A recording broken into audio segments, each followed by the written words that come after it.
नमस्कार, मैं हूं देवेंद्र। आप देख रहे हैं पंजाब केसरी टीवी। हरियाणा विधानसभा के अध्यक्ष हरविंदर कल्याण ने आज विधानसभा के शीतकालीन सत्र को लेकर जानकारी दी। विपक्ष की तरफ से कितने सवाल पूछे गए, कितने ध्यानाकर्षण प्रस्ताव आए, सत्ता पक्ष कितनी देर बोला, विपक्ष कितनी देर बोला, तमाम चीजों की जानकारी दी। आइए आपको सुनवाते हैं। शीतकालीन सत्र के बाद हम अभी सब मिल रहे हैं। सबसे पहले मैं आप सभी को नव वर्ष की अग्रिम शुभकामनाएं देता हूं। नव वर्ष आप सभी के लिए और पूरे हरियाणा प्रदेश के लिए, सभी के लिए मंगलमय हो। वर्ष 2025 ने बहुत सारी ऐसी उपलब्धियां इसमें रही हैं। अगर मैं हरियाणा विधानसभा की गतिविधियों को भी देखूं तो एक वर्ष में हमारे 3 सत्र हुए हैं, जिसमें 21 बैठकें उसके अंदर हुई हैं और अन्य विधायिका से संबंधित गतिविधियां भी बड़ी संख्या में, बहुत सारी ऐसी गतिविधियां हुई हैं जो लगातार वर्ष भर चली हैं और आने वाले समय में भी ये सभी गतिविधियां विधायिका को और प्रभावी बनाने का ये जो प्रयास है ये लगातार जारी रहेगा। और आज प्रधानमंत्री श्री नरेंद्र मोदी जी के विज़न के अनुरूप आज पूरे भारतवर्ष के सभी विधानमंडल, सभी वन नेशन वन लेजिस्लेचर और एक लेजिस्लेटिव प्लेटफॉर्म पे आने की वो प्रक्रिया वो जारी है। मैं आप सभी को शीतकालीन सत्र से संबंधित कुछ जानकारियां साझा करना आपके साथ चाहूँगा। ये 3 दिनों तक 18 दिसंबर से 22 दिसंबर तक चले इस सत्र में 4 बैठकें हुई हैं और इसमें सदस्यों की हाजिरी भी काफ़ी अच्छी रही है। सत्र की कुल अवधि 23 घंटे और 45 मिनट रही है। सत्र की उत्पादकता की अगर मैं बात करूं तो वो 100% से अधिक रही है। आप सब जानते हैं कि शीतकालीन सत्र आम तौर पर एक छोटी अवधि का सत्र होता है, फिर भी इसके अंदर 3 प्रश्नकाल और 3 शून्यकाल इसके अंदर रखे गए। और प्रश्नकाल की अगर मैं बात करूं तो 40 विधायकों के 80 प्रश्न स्वीकृत हुए तथा ड्रॉ में 60 प्रश्न निकले थे।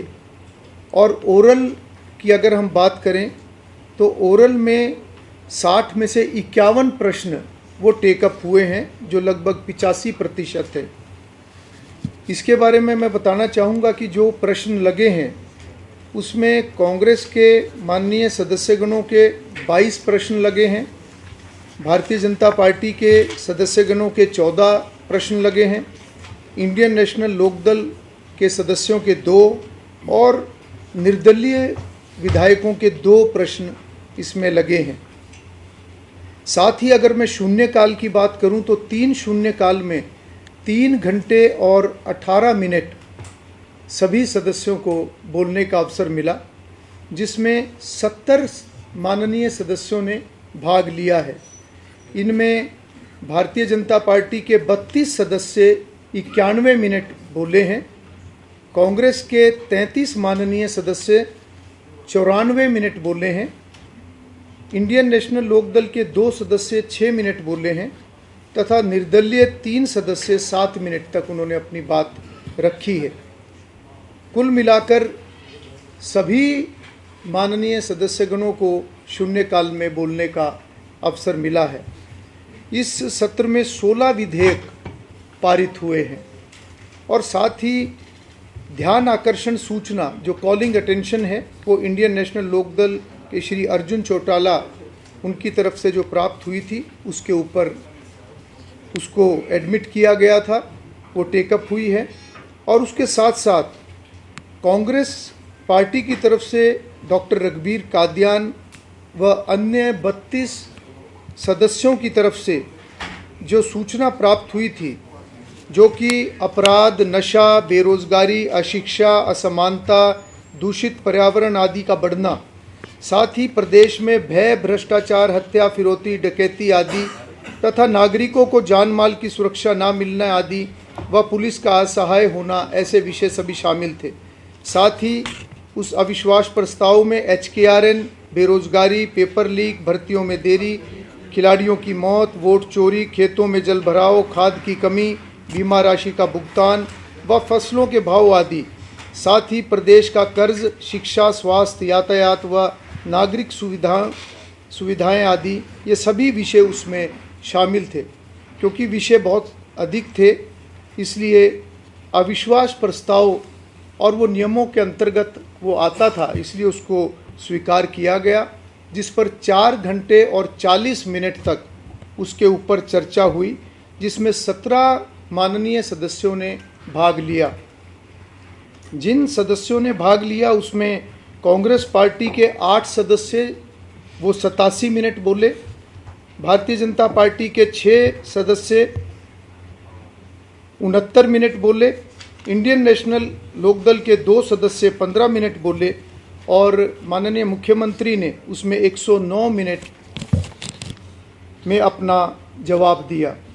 साथ ही सरकारी प्रस्ताव जो कि parliamentary affairs minister Shri Mahipal Dhanda उसको लेकर आए थे, जो कि गुरु तेग बहादुर जी की 350वीं शहीदी दिवस के उपलक्ष्य पर चर्चा को लेकर, उसके ऊपर भी चर्चा करवाई गई।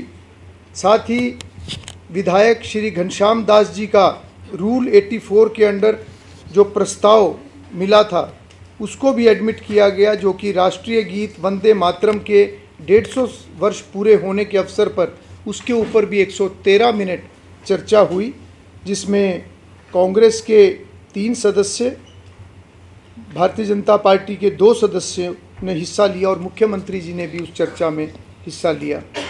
साथ ही भारतीय जनता पार्टी के सदस्य श्री राम कुमार कश्यप जी का एक प्रस्ताव आया था, जो कि चुनाव सुधार प्रक्रिया से उत्पन्न स्थिति से फैली भ्रांतियों को लेकर उनका जो प्रस्ताव आया था उसके ऊपर भी चर्चा हुई। लगभग 96 मिनट उस पर चर्चा हुई, जिसमें भारतीय जनता पार्टी तथा इंडियन नेशनल लोकदल के सदस्यों ने उसके अंदर हिस्सा लिया।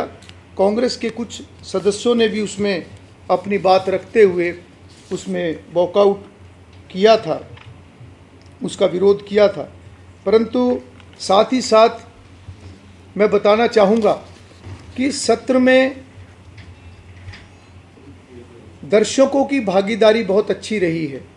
लगभग 1058 विजिटर्स ने विधानसभा की कार्रवाई इन 4 बैठकों के अंदर देखी है। कार्रवाई कुछ समय के लिए बाधित भी रही और बार बार वेल में आने के कारण व सदन में की कार्रवाई में बार बार अनुरोध करने और वार्निंग देने के बाद भी जब उस प्रकार का एक बाधा डालने का कार्य जारी रहा तो 9 सदस्यों को नेम भी करना पड़ा। हालांकि नेता प्रतिपक्ष और माननीय मुख्यमंत्री के अनुरोध पर तुरंत उनको वापस भी बुला लिया गया था।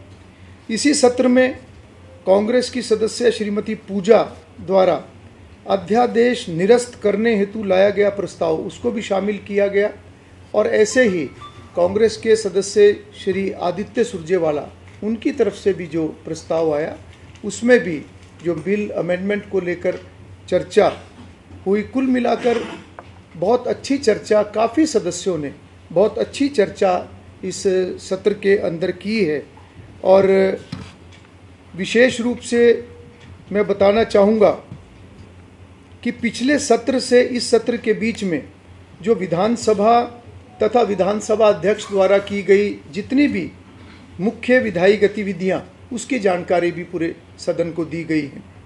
साथ ही नेता प्रतिपक्ष के रूप में श्री भूपेंद्र सिंह हुड्डा जी की नियुक्ति उपरांत जो विधानसभा में मान्यता मिलने की सूचना वो भी सदन में दी गई थी और लगभग हर सदस्य को इस शीतकालीन सत्र में बोलने का अवसर मिला है और मुझे खुशी है कि बहुत से सदस्यों ने अच्छे वार्ता करके, अच्छी चर्चा करके एक अच्छा कंट्रीब्यूशन इसके अंदर दिया है।